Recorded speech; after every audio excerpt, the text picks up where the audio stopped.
If I offered you a job where you had to work 12 hours a day, 6 days a week without being paid, would you take that job? Probably not. But unfortunately, without realizing it, this is the reality for 90% of creative agency owners. They are running a company that isn't profitable. They work crazy long hours, doing intense creative work. And yes, they're earning revenue, but after they pay their team and all of their expenses have been paid, at the end, they're left with nothing. No profit. They're working for free. And what is crazier is that nearly all of the creative agencies are making the same 3 basic mistakes that are very simple for them to change. So today we are going to look at the 3 mistakes, how to fix them, and how your agency can be as profitable as possible.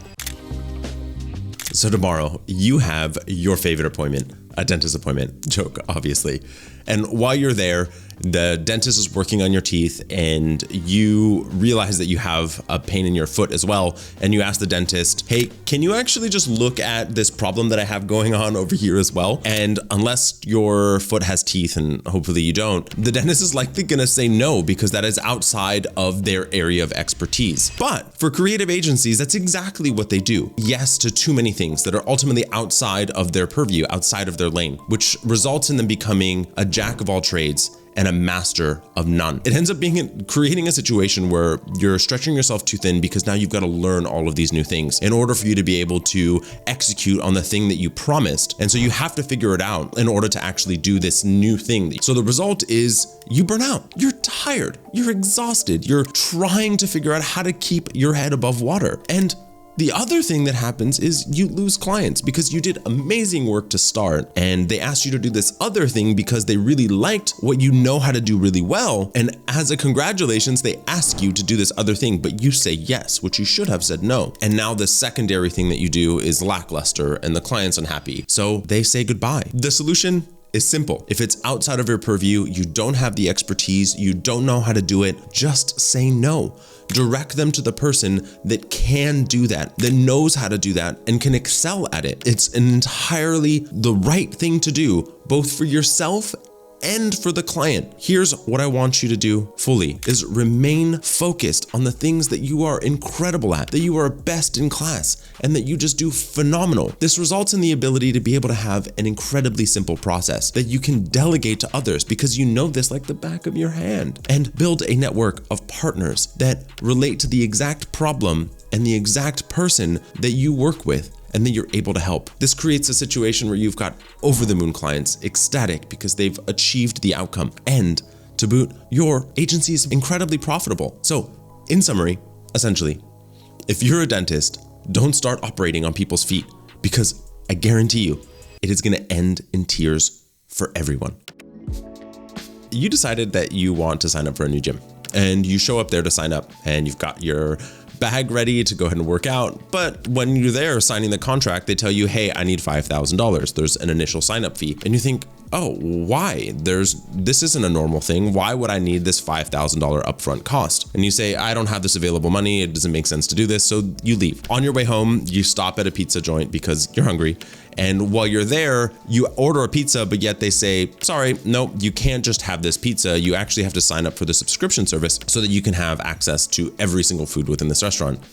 What is this alternate reality that I'm living in? I can't just get what I want, and I don't have the money for the things that they're trying to sell me, and it doesn't make any sense. But that's exactly what so many creative agencies are doing. They're basing their pricing model on what another agency is doing, or what something else that they read online, or what they believe they should do and what they want to do, rather than actually considering what is applicable in this situation. And so this ends up with unhappy clients, or not being able to actually convert them into paying clients because it doesn't make sense. And because you're not able to convert as much, you are less profitable as a result. So here's a direct example of this. Client started, they had a $12,000 upfront cost to build a site for their clients. They worked with really small businesses. Most of them do not have $12,000 lying around. They just needed to shift the way that they were looking at it. They still needed to charge $12,000 plus to allow for them to be profitable. But how could we augment this to allow for them to be able to do this? So what we ended up changing, the way that we functioned, is selling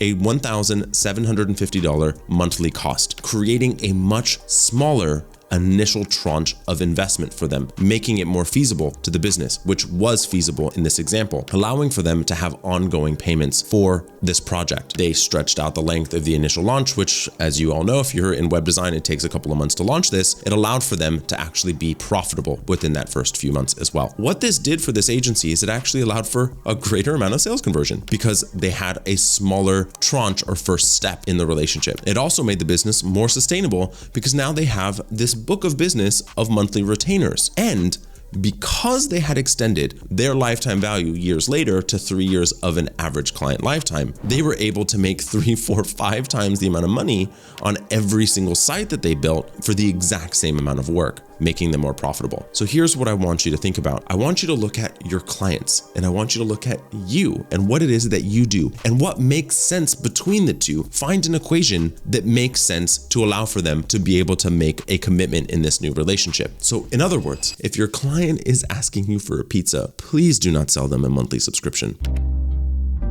Let's say you go out tonight and you end up ordering an Uber or a cab on the way home. But on the way home, you decide, hey, instead of actually going here, we're gonna go to this other place that's 30 miles further. And on the way there, I want you to make this 15-mile detour to go pick up a friend on my way home. And without a doubt, I guarantee you that you're gonna be charged more for that trip, right? But for some reason in this industry, we just don't do that. We end up being too nice and saying yes to extra questions, extra needs. In this example, you've got a client that says, hey, there's this design that you've done for a campaign, but can you make it into 12 different versions for every single different type of media channel that we have? That wasn't the initial request. Or they end up paying, hey, there's this random deck and I know that we've only paid you for this brand, but can you actually spruce this up and apply the brand elements to this? And you think, yeah, it's a small thing. It shouldn't take too long. But let me tell you, each one of those things add up in time. And so what we really need to do is we need to learn to respect ourselves. We need to have boundaries with our clients. With the taxi cab, we are charged for their time, for their miles. And the same thing is true for you. It is a service that isn't infinite and it shouldn't be treated as such. And there's boundaries that we have committed to the moment that we entered into that vehicle. And the same thing is true for your clients, but yet we let them do whatever they want inside our business.